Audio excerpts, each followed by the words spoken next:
IELTS പരീക്ഷയ്ക്ക് വേണ്ടി തയ്യാറെടുക്കുന്ന ആളാണോ? എങ്കിൽ ഈ 5 ടിപ്പുകൾ നിങ്ങൾ എന്തായാലും അറിഞ്ഞിരിക്കണം.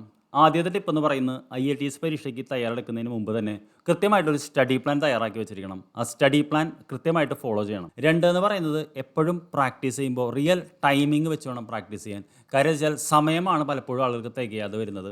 3 എന്ന് പറയുന്നത് ദിവസവും 5 മിനിറ്റ് നേരം നിങ്ങളുടെ സംസാരം ഇംഗ്ലീഷിലുള്ളത് സ്വയം റെക്കോർഡ് ചെയ്ത് വെക്കണം നമ്മുടെ മൊബൈൽ ഫോൺ ഉപയോഗിച്ചുകൊണ്ട്. കാര്യം വെച്ചാൽ നമ്മൾ സ്ഥിരം ചെയ്യുമ്പോൾ നമുക്ക് നമ്മുടെ പ്രോഗ്രസ് ട്രാക്ക് ചെയ്യാൻ പറ്റും.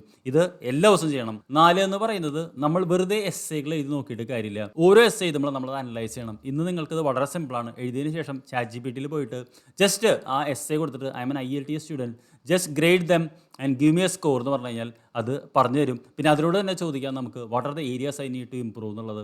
അപ്പോൾ ഇറ്റ് വിൽ വർക്ക് ഓൺ. അങ്ങനെ നമ്മൾ ഡെയിലി വർക്ക് ചെയ്യുമ്പോൾ അത് കൂടുള്ളൂ. 5ാമത്തെ ടിപ്പ് എന്ന് പറയുന്നത് പലപ്പോഴും നമ്മൾ മെമ്മറൈസ് ചെയ്യാൻ നോക്കാറുണ്ട് IELTS പരീക്ഷയ്ക്ക്. മെമ്മറൈസ് ചെയ്യാതെ പാറ്റേൺസ് പഠിക്കുക. I wish you all the best.